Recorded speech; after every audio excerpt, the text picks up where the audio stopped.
Assalamualaikum warahmatullahi wabarakatuh.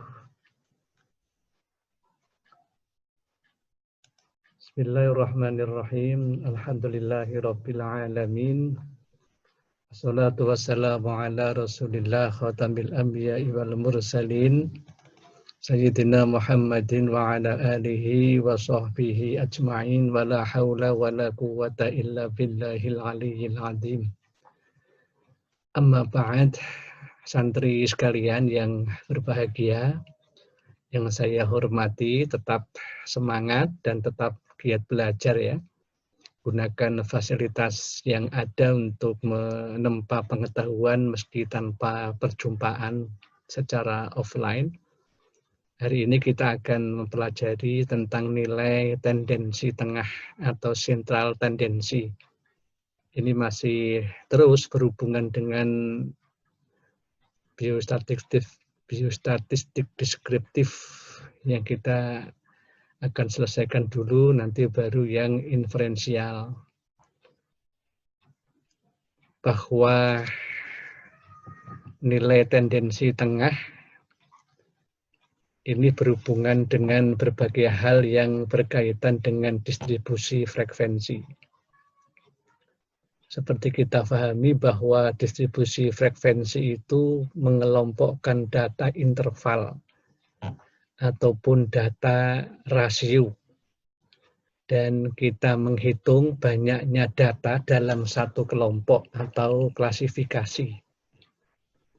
Dalam tabel ini kita melihat ada satu contoh, ada satu pengamatan ya. Anggap pengamatan ini pasiennya berusia 20 tahun, 21 sampai dengan usia 35 tahun. Yang tidak ada di sini yang usia 32 ya. Nah, pasien ini dengan data usia ini mereka melakukan taruhlah frekuensi atau pengobatan atau juga pemeriksaan yang jumlahnya berbeda-beda. Ada yang 5 kali sampai ada yang 1 kali pemeriksaannya. Ini data yang Anda catat dari sekumpulan pasien dengan aneka ragam usia dan jumlah mereka melakukan pemeriksaan. Maka cara membuat distribusi frekuensinya adalah yang pertama, saudara mencari sebaran atau ring. Ring itu selisih ya, antara data paling besar dengan data yang paling kecil. Nah, saudara melihat bahwa data yang paling besar itu usianya 35 tahun. Dan usia yang paling kecil adalah usianya 20 tahun. Maka tinggal mengurangi saja. 35 ring yang paling besar dengan data yang ringnya paling kecil 20, maka sebarannya di dalam data ini adalah 15. Kemudian bagaimana saudara menentukan banyak kelas? Maka banyak kelas ini dapat dirumuskan, nanti dikelompokkan yang berusia 20, kemudian sampai 21 tahun, ya 22 sampai 23 tahun, nah, dikelompokkan. Maka rumusnya dengan K, ya, itu 1 ditambah dengan 3,3 log dengan N, berapa jumlah data yang Anda temukan, yang Anda catat. Maka dalam konteks ini, data ini, maka banyak kelasnya itu dirumuskan, banyaknya ada 7. Nah, ini yang kemudian dibuat seperti itu, dengan rumus yang ada. Setelah itu, saudara menentukan panjang kelas. Bagaimana cara menentukan panjang kelas? Ya, panjang kelas dengan rumusnya I, ya, I kecil itu merupakan sebarannya, ya, dibagi dengan banyaknya kelas. Tadi kita melihat bahwa sebarannya itu adalah 15. Kemudian jumlah kelasnya setelah kita hitung ada 7. Maka ya, panjang kelasnya itu dibuat dengan rumus 15 dibagi 7 adalah 2. Ini cara menghitung sebarannya kelas dengan rumus itu ya, dengan rumus itu. Ya kita lihat misalkan 20 sampai 21. Nah, ini kita melihatnya jumlahnya ada 2. Nah, nanti terus dihitung, dikelompokkan, baik itu mengenai kelompok usia dengan kelompok yang frekuensi. Di situ misalkan yang usianya 20 dan 21, nah saudara bisa melihat karena yang 20 itu frekuensi pemeriksaannya 5 kali, misalkan yang 21 pemeriksaannya 6 kali, maka di situ digabungkan ya frekuensinya menjadi 11, terus sampai di bawah. Nah, sampai dikelompokkan ke bawah. Nah, yang umur 34 kita ada ya, tapi karena menjadi kelas tadi itu, maka 34 dan 35 ini frekuensinya hanya 1 orang. Di situ yang berusia 34 tidak ada, tapi tetap dihitung di dalam kelas dengan banyak kelas. Ini rumus secara singkat. Nah, kemudian yang berikutnya bahwa frekuensi itu apa ya? Frekuensi itu banyaknya data untuk satu kelompok atau satu klasifikasi. Bagaimana cara menghitung frekuensi? Nah, tadi masih kita melihat misalkan ada kelompok 1, ada kelompok 2, kelompok 3 dan terus ya, kelompok ke I dan kelompok ke K, itu seterusnya jumlahnya. Nah, itu kemudian kita lihat di situ. Misalkan ada contoh ya, ada kita mengelompokkan dalam satu kelompok data dari pekerjaan ya. Misalkan pekerjaan kantor, satu kantor ada pekerjaannya berupa administrasi, personalia, produksi, marketing, ataupun keuangan. Maka kemudian dikelompokkan administrasi dengan F1-nya itu ya, frekuensi 1 ya, misalkan dianalogkan ada 18. Kantor itu personalianya, pekerjaannya ada 8, produksinya 19, marketingnya ada 27, keuangannya ada 13. Maka berapa jumlah ya atau frekuensi dari tabel data ini? Ya tinggal saudara menghitungnya. Dari administrasi 18, tambahkan 8 sampai dengan keuangan 13, maka nah ada 85 frekuensi. Maka nanti kemudian tinggal dihitung rumusannya di bawah ini ya. Tinggal dihitung saja ya. Mudah. Baik. Maka kalau sudah frekuensi seperti itu, tinggal mengenal frekuensi. Nanti kalau ada sebaran data, terus saudara disuruh mengelompokkan, dibuat dulu kelompoknya. Frekuensi itu adalah banyaknya data dalam satu kelompok ataupun klasifikasi. Rumusannya sebenarnya tinggal digabungkan ya, tinggal ditambah-tambahkan frekuensi. Dan ini bisa diganti dengan data yang lainnya. Nah, rumusannya hampir sama. Maka kemudian masih deskriptif itu kita ada yang namanya selain frekuensi adalah tabel. Nah, tabel ini manfaatnya untuk memberikan informasi secara rinci.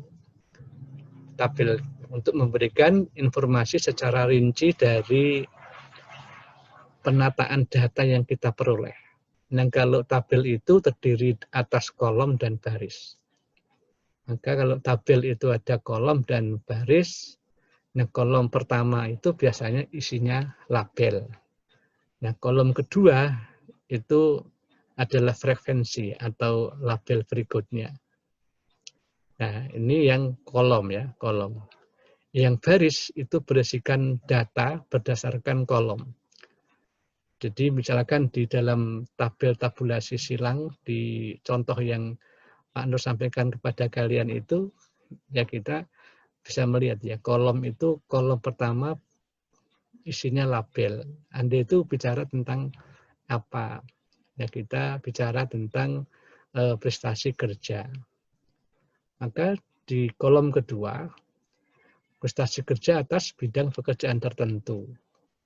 Ya, yang mau kita lihat apanya? Ya, frekuensinya bagaimana polanya? Apakah sangat jelek, ataukah jelek, kemudian cukup baik, baik, ataupun sangat baik. Baru kemudian di situ ada kolom jumlah. Maka di dalam baris itu berisikan data berdasarkan kolom. Yang mau kita ukur prestasi kerjanya itu bidang pekerjaannya apa. Nah, di situ ada administrasi. Administrasi. Nah, ini kita lihat nanti bagaimana penilaian kita. Ya, personalia, produksi, marketing, keuangan itu merupakan baris yang akan kita observasi, Nah, ini satu contoh ya, contoh tabulasi silang.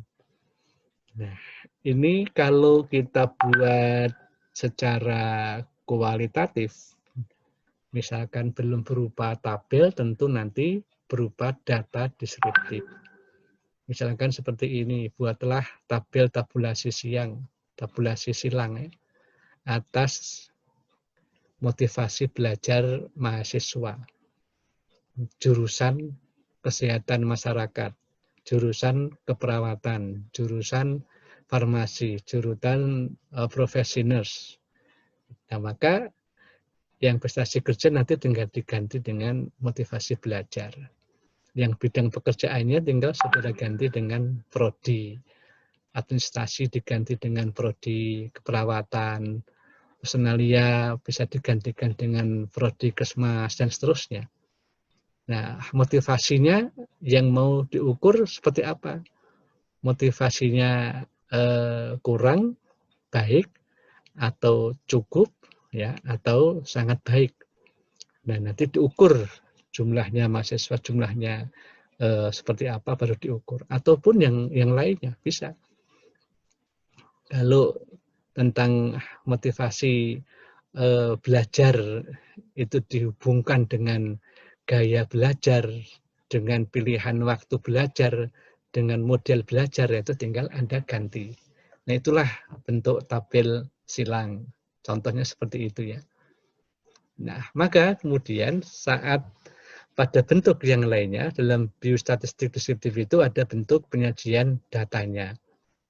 Nah, kalau sudah Anda gunakan misalkan di situ ya dalam bentuk pengetikan yang lainnya ya tabel.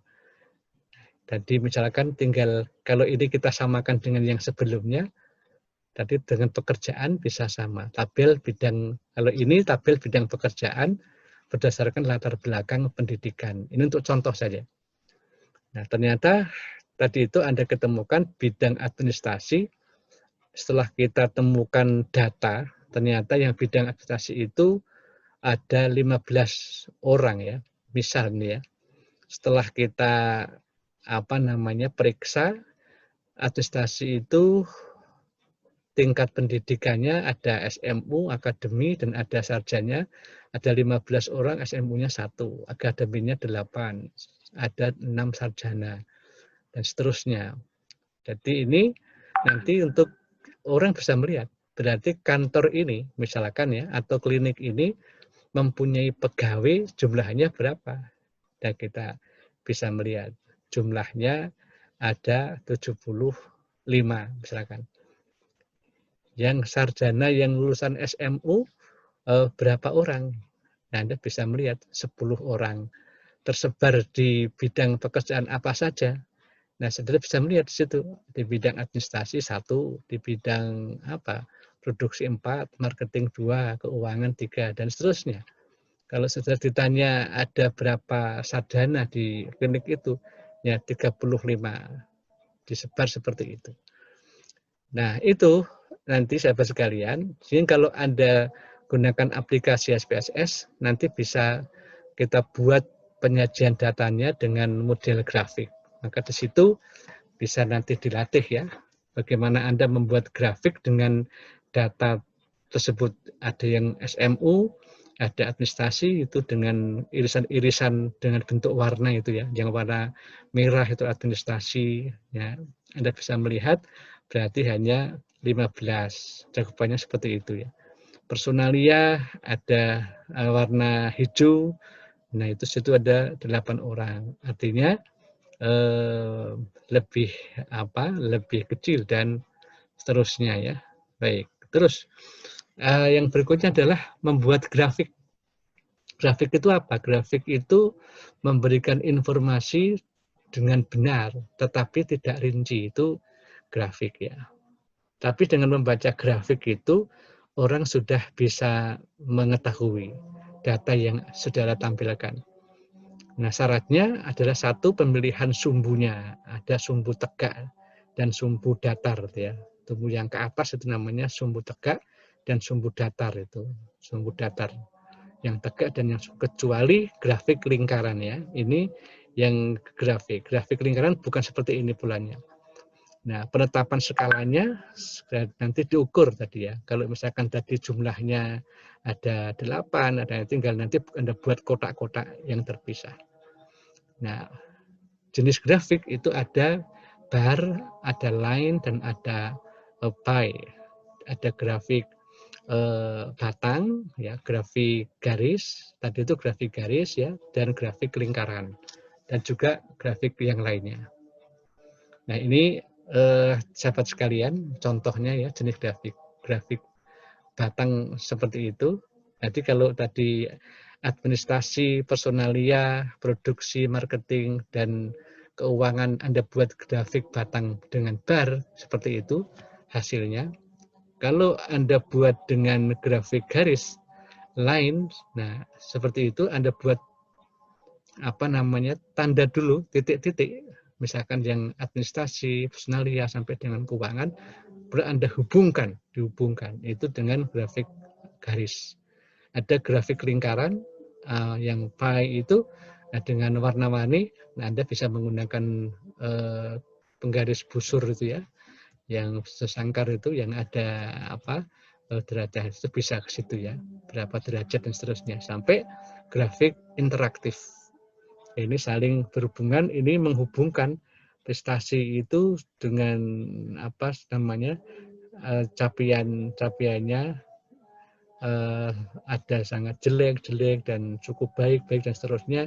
Nah, ini tinggal dihubungkan. Ini ada dua informasi yang mau kita tampilkan. Nah, kemudian adalah kita melihat ada materi lain tentang ukuran tendensi sentral. Ukuran tendensi sentral itu adalah rata-rata hitung, itu sama dengan rata-rata, sama dengan rata, atau average, atau orang mengatakan mean, rata-ratanya berapa.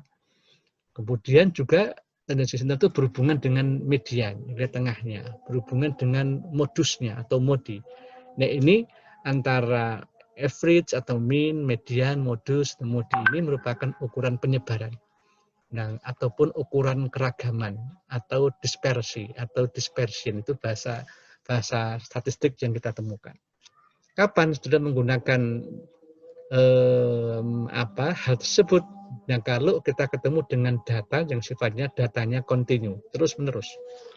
Nah, distribusinya adalah ada ya, kalau distribusi kita menemukan mean ya, nilai tengahnya itu untuk data yang terdistribusi normal. Dan juga nanti modusnya bisa menghasilkan ada modus. Kalau distribusi datanya tidak normal, itu kalau saudara hanya bisa menemukan mediannya saja. Dan kemudian datanya berupa diskrit, itu hitungan. Nah, ini berupa jadi ada modus yang bisa nanti kita temukan, kita olah. Nah, termasuk di dalamnya bahwa data itu harus terdistribusi normal, maka ada normalitas data. Apa itu?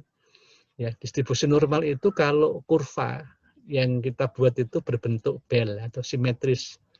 Ya, simetris apa? Simetris terhadap sumbu yang melalui rata-rata. Itu yang X bar itu ya. Di situ ada ada beberapa hasil ya, ada sinus atau kemiringannya, itu seperti lonceng itu ada kurtosis, keruncingannya. Nah, ini kalau data terdistribusi normal, maka kita bisa melakukan uji normalitas. Nah, saudara pelajari lebih lanjut ya, seperti apa melakukan uji normalitas. Setidaknya kesimpulannya, kalau rasio sinusnya atau kurtosisnya berada pada min 2, sampai dengan plus 2.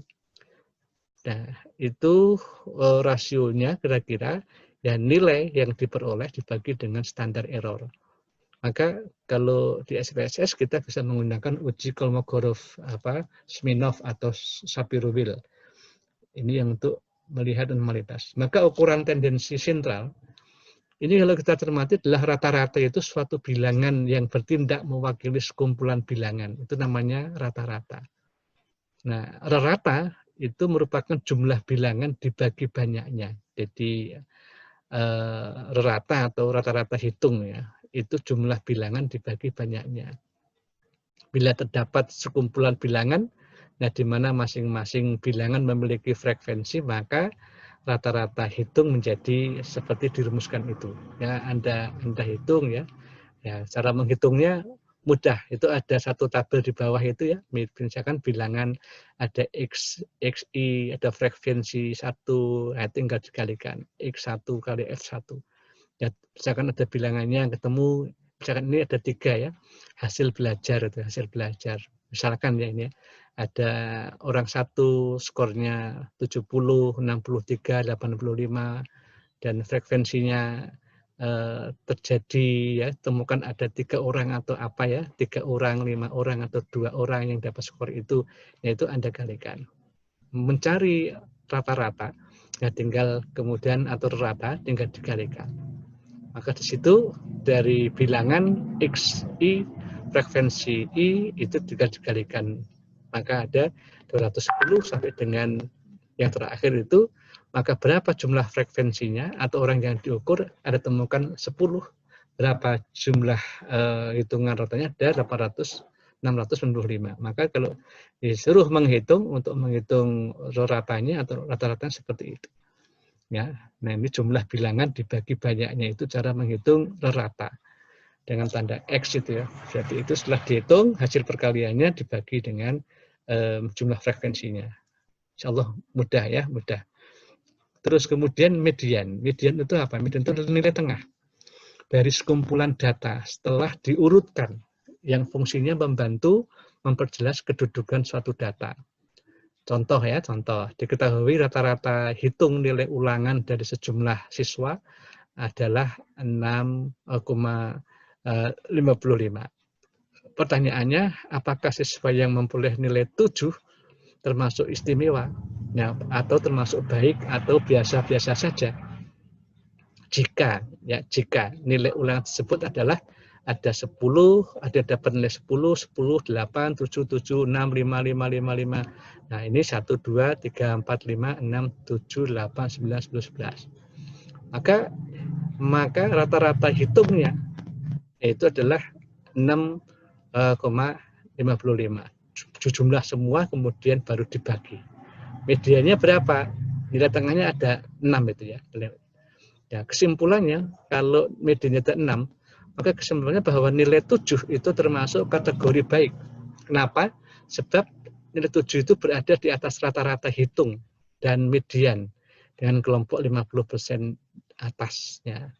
Nah, ini seperti itu ya. Jadi cara menghitung maka rata-rata hitungnya Anda hitung, dikelompokkan dulu, dihitung jumlah semua baru dibagi jumlah frekuensinya, medianya Anda ambil yang ada di tengah, titik tengah itu. Jika nilai ulangan tersebut adalah 888, contoh yang kedua, kemudian maka rata-rata hitungnya yang dapat dihitung itu misalkan 6,55, medianya 8, itu dengan kasus yang berbeda. Jadi bisa menemukan kesimpulannya bahwa nilai 7 termasuk kategori kurang. Data ini berbeda ya. Jumlahnya sama tapi berbeda kesimpulannya. Dan nilai 7 itu termasuk kategori kurang sebab berada di bawah median. Nah, karena mediannya adalah 8. Kalau pertanyaannya bagaimana dengan nilai 7? Ya ini termasuk nilainya kurang. Nah, ini kalau Anda seperti itu. Maka jika sekumpulan data banyak, bilangan genap yang tidak mempunyai bilangan tengah, nah, maka medianya adalah rata dari dua bilangan yang di tengahnya. Ini kalau banyak ya, ada 1, 2, 3, 4, 5 ya, rata gitu kan ya. Maka Anda lihat yang tengah kan angka 5, nilai 5 dan 6. 1, 2, 3, 4 Nah, yang kedua 7, 8, 8, 9, maka 5, 6. Maka kalau ditanya berapa ratanya, ya itu ada 5 ditambah 6 ya dibagi 2, maka menjadi 5,5 ratanya. Berbeda dengan data yang di atas tadi. Itu median. Nah, modus itu apa? Sekarang kita bicara modus, sahabat sekalian. Modus itu bilangan yang paling banyak muncul dari sekumpulan bilangan. Yang paling sering muncul ya. Untuk apa atau fungsinya? Kita harus belajar modus yang fungsinya itu untuk melihat kecenderungan dari sekumpulan bilangan tersebut. Contohnya begini sahabat, misalkan kita punya nilai ulangan ya, ada 10, dapat 10, 10, 8, 7, 7, 6, 5, 5, 5, 5, 4. Maka S-nya itu adalah modusnya itu 6. Makanya 3I-nya kemudian 2. Rata-rata hitungnya itu 6,55. Mediannya 6. Modusnya 5, kelas modusnya 5 dikurangi 7. Yaitu dilihat di data di bawahnya itu. Ya, nilai 10, frekuensinya 2, ya, jumlahnya 11. Nilai terus dikelompokkan lagi, dibuat kelas 8 sampai 10. Nah, nilainya ada 3 orang, 5 sampai 7, 7 orang, 2 sampai 4, 1 orang, ya 11. Maka kurva positif itu apabila rata-rata hitung itu adalah lebih besar dari modus atau mediannya. Dan kurva negatif itu apabila rata-rata hitung itu kurang dari nilai modus atau mediannya. Nah, sekarang ukuran penyebaran. Apa itu ukuran penyebaran? Adalah ukuran yang menyatakan homogenitas atau heterogenitas. Dikatakan mempunyai homogenitas itu baik rentangnya atau ringnya, deviasi rata-ratanya atau average deviation-nya atau variannya atau deviasi standarnya. Nah, ring itu apa? Ring itu selisih bilangan terbesar dengan bilangan terkecil. Nah, sebaran itu merupakan ukuran penyebaran yang paling kasar, sebab hanya bersangkutan dengan bilangan terbesar dan terkecil. Ini ada contohnya ya. Misalkan ada 3 orang, ada tiga kelas ya, kelas A, B, dan C. Itu capaiannya. Data itu muncul. Maka X barnya itu dari 55, maka R-nya itu ya 100 dikurangi 10. Nah, ini yang kemudian nanti kita cermati lebih lanjut. Nah, ini kemudian deviasi rata-rata. Deviasi rata-rata itu penyebaran berdasarkan harga mutlak, simpangan bilangan-bilangan terhadap rata-rata. Itu ada contoh ya, secara singkat. Ada kelompok A misalkan yang dapat nilai X-nya itu 100, ada sampai dengan 10 ya, tinggal dijumlah. Maka DR-nya nah, dengan X ke X1 itu Anda bagi dengan jumlah nilainya itu kelompoknya. Nah, sudah ada ya kelompok A dan kelompok B. Maka makin besar simpangannya, makin besar pula nilai deviasi rata-ratanya. Nah, itu sahabat sekalian. Kemudian kalau ini tadi kita pakai outputnya pakai SPSS for window, maka nanti akan dapat dicermati seperti ini. Anda tinggal memasukkan ya, kalau sudah memasukkan data, sudah muncul ya, nanti yang semuanya valid itu datanya. Maka kalau dilihat frekuensi, persen, berapa, seterusnya itu muncul seperti itu totalnya. Nah, nanti kalau sudah dapat dicapai lagi ekspornya, nah ini pada kesimpulannya seperti itu. Semuanya valid ya. Kemudian berapa persen N-nya 85 tadi. Nah, ini kalau kemudian terus diolah melalui SPSS, kita bisa menemukan min-nya berapa. Ya, medianya sudah ada min-nya 25,96, standar error-nya 43. Kita punya interval for min-nya yang paling bawah sampai yang paling atas, lower bound sama upper bound itu 25 dan 15. Terus medianya berapa? Ini hasil dari pengolahan data tadi menggunakan SPSS. Nah, kemudian kalau dilihat dari tes normalitas data dari Kolmogorov dan Seminov, maka tadi dapat disimpulkan seperti itu. Nah, ini nanti hasil histogramnya, sahabat sekalian. Nanti kalau sudah dimasukkan ke tabel seperti ini. Ini normal QQ plotnya. Nah, ini hasil-hasil. Nah, frekuensi kayak gitu ya, ada frekuensinya. Tadi kita ulang lagi, ada medianya. Nah, ini hasil dari histogramnya seperti itu. Nah, ini kayak gini, langkah pengoperasiannya ya, nanti akan muncul. Baik, sahabat sekalian, kira-kira itu dulu penjelasan saya. Tidak ada tugas ya, tidak ada tugas. Tapi saudara terus saja berlatih, mencoba memperdalam materi Pak Nur ini, yang mudah-mudahan dari pendalaman materi Anda melalui referensi buku-buku yang lainnya untuk memahami materi yang kita sampaikan ini, saudara mendapatkan pemahaman lebih lanjut. Demikian disampaikan kuliah via daring. Tetap sehat, tetap semangat, ya, terus belajar dengan giat dan niatkan bahwa belajar itu punya nilai ibadah di hadapan Allah Subhanahu wa taala. Billahi hidayah wa taufik. Assalamualaikum warahmatullahi wabarakatuh.